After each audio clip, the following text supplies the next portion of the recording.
네, 국민의힘 이야기 좀 더 이어가죠. 전당대회 투표 이번 주말부터 시작됩니다. 이준석 국민의힘 전 대표 모시고 당내 현안들 다양하게 좀 짚어보겠습니다. 어서 오십시오. 네, 안녕하세요. 정말 오랜만에 나오셨습니다. 한 1년 된 것 같네요. 네, 2021년 10월 달에 나오셨더라고요. 아, 그래요? 예. 여러 차례 나오시겠다고 했다가 중간에 틀어지고 아이고, 그래가지고. 예. 자, 일단 전당대회 지금 진행 중이니까 평가는 어떻게 하고 계십니까?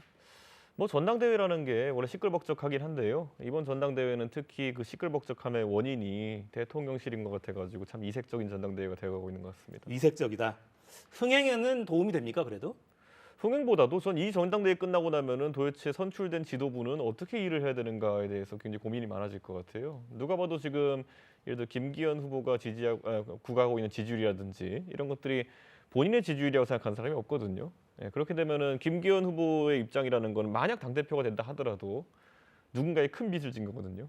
그게 하필이면 대한민국의 대통령이다. 그렇게 되면은 당정 분리는 없겠죠. 예, 그러면 결국 대통령실에서 모든 걸 책임지고 당까지 운영하겠다라는 인식으로 받아들일 텐데 지난 대선 때도 보면요 그렇게 해가지고 별로 결과가 좋지 않았어요. 결국에는 그때도 보면은 결국엔 이준석이 쫓아내야지 하고 한 다음에 우리가 한번 대선을 주도해 보자 했는데 지지율 훅 떨어졌거든요. 그러니까 그때보다 나아졌으면 하는 기대가 있지만은 많은 사람들이 보기엔 못 믿을 겁니다. 이 대표님이 생각하시기에도 그렇게 생각하십니까? 나아진 부분이 있으면 좋을 텐데 못 믿었다.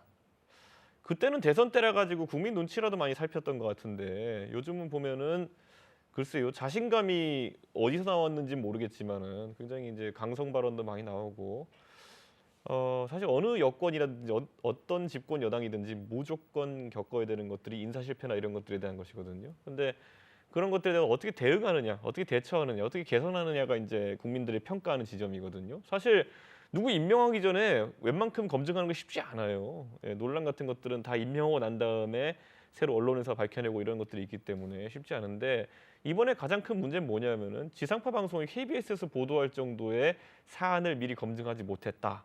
이것 때문에 많은 사람들이 이제 좀 의아해하는 거거든요. 네. 시스템적으로 개선이 될까 좀 궁금합니다. 네.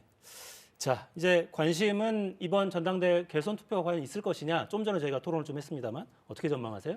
전 있다고 봅니다. 있을 지금 것이다. 이제 뭐 신규 당원들 중에 보면은 온라인 당원 가입으로 가입한 분들이 많고 이분들은 상당한 자발성을 띠고 가입한 분들이기 때문에 투표하라는 문자가 오면은 거의 다 할 겁니다. 네, 그래서 아마 지난 전당대회보다 투표율이 높아질 수도 있다 이런 생각을 하고 있기 때문에 뭐 그런 측면에서 봤을 때는 충분히 천하람 후보의 약진이 예상되는 상황이다 이렇게 봅니다. 결선 투표가 있을 거라면 김기현, 천하람 이렇게 2파전이 되는 겁니까? 그렇게 되겠죠 당연히. 지금 이제 아까도 이제 그래프에서 봤지만 안철수 후보의 결국에는 매 선거마다 모든 안철수 후보가 나가는 선거마다 보면은 입장이 모호해지는 순간 쭉 지지율이 떨어지는 그런 그래프가 나오게 되어 있거든요. 저게 그 안철수 후보가 대주주로 있는 안랩이라는 곳에 가도 거기 주가도 항상 그래요. 쭉 올라갔다 쭉 이렇게 내려가거든요. 그러니까 저는 뭐 그런 부분에 대해 가지고 패턴화돼 있다 좀 어느 정도 제가 놀리려고 하는 얘기가 아니라요. 그게 왜냐하면 항상 메시지가 모호해지면서 쭉 이렇게 꼬리가 길게 내려가는 그래프가 나옵니다. 정치 지도자로서 선명함이 있느냐, 강인하냐 이런 것들을 유권자들이 평가한다.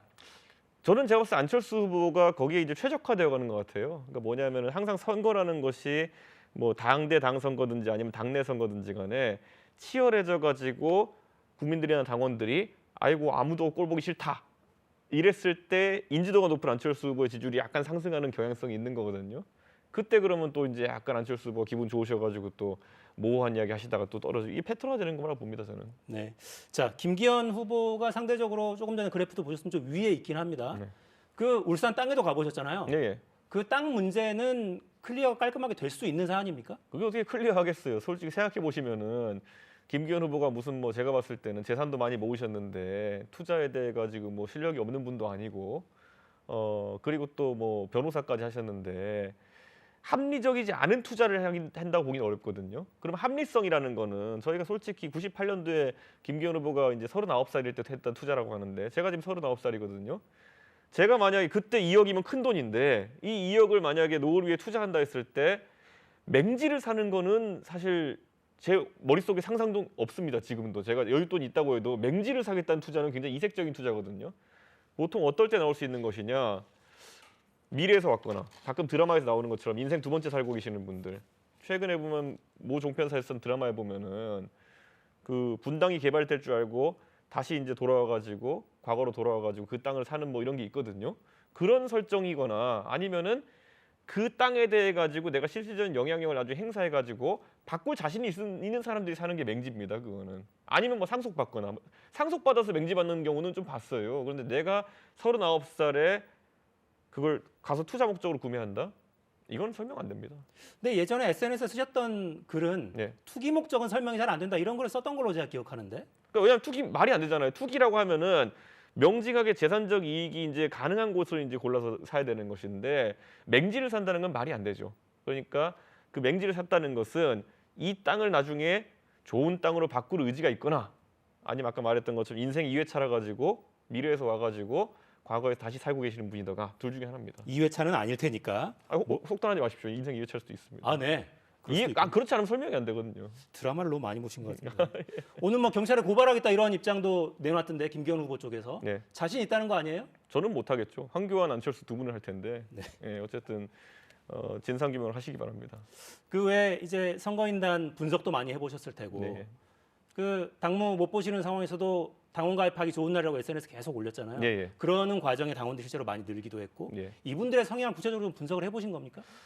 이분들은요 2021년부터 국민의힘이라는 당이 과거 보수 정당의 모습과 많이 달라지는 모습을 보면서 기분 좋아서 오신 분들이에요. 그런데 왔더니 이거 완전히 이거 지금 과거 방향으로 역행하는 모습을 보면서 상당히 기분 나빠하고 있는 단계이다. 저는 이렇게 봅니다.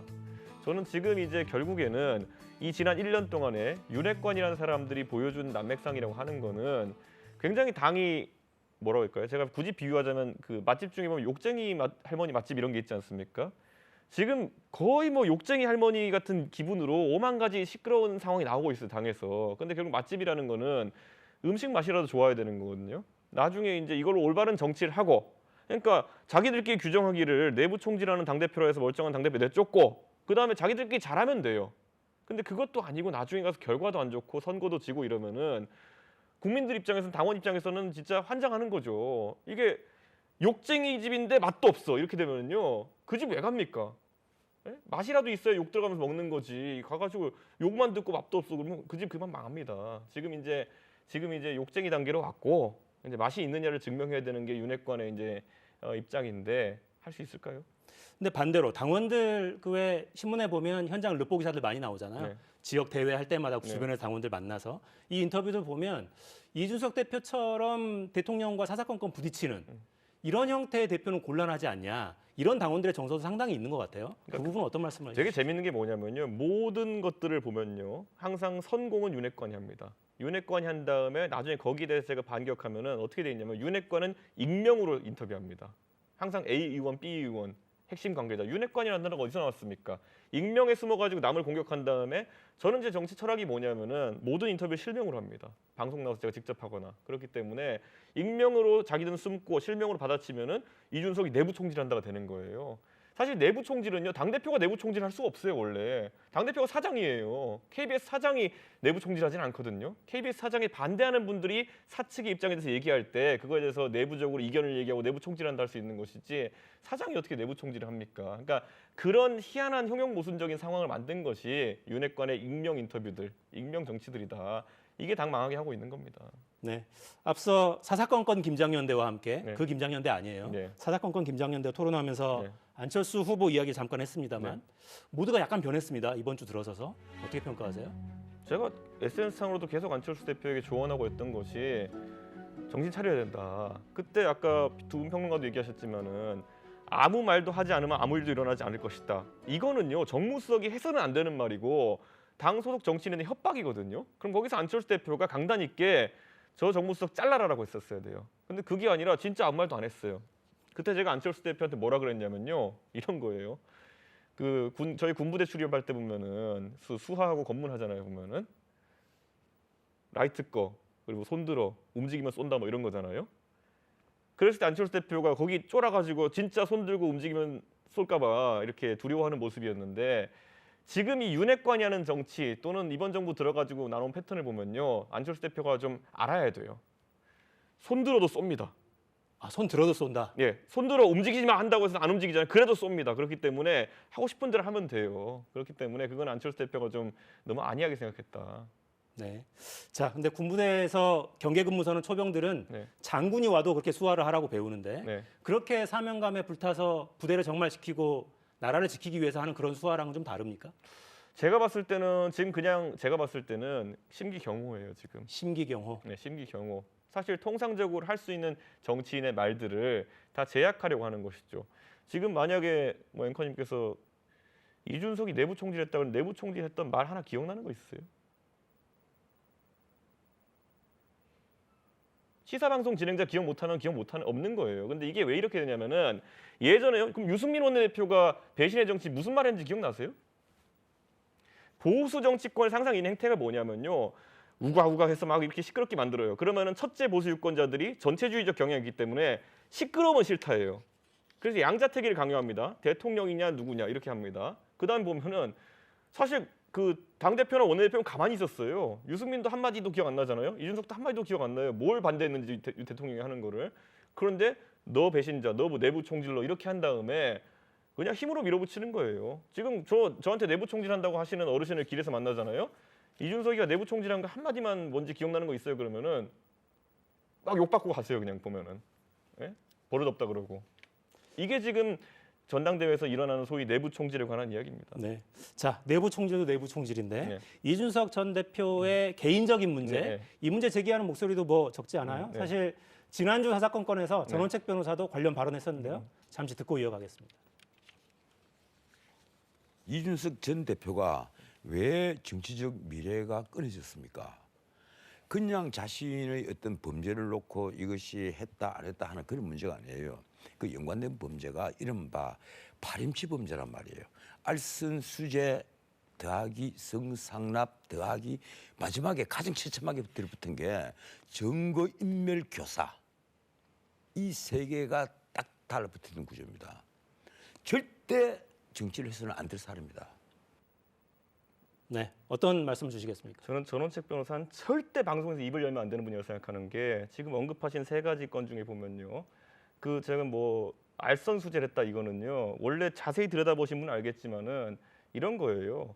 제가 최태원 SK 회장 사면을 제가 부탁받고 뭐 어떻게 했다 그랬어요. 근데 그 부탁했다는 시점이 최태원 회장이 사면된 이후예요. 그래서 애초에 그거를 엮어서 제기한 사람들이 말도 안 되는 소리 해가지고 무혐의 나온 거고요. 지금 그 다음에 지금 결국엔 두 번째라고 하는 성상납이라는 거에 대해 가지고 그것도 사실 지금 공소시효 도과에다가 일부 무혐의 난 다음에 지금 무고라는 걸 지금 갖고 이제 수사하겠다는 건데 이것도 저한테 연락 오는 게 없고 그 다음에 아까 세 번째 뭐였죠 아까 보면은 뭐 증거인멸교사. 증거인멸교사라는 거는요.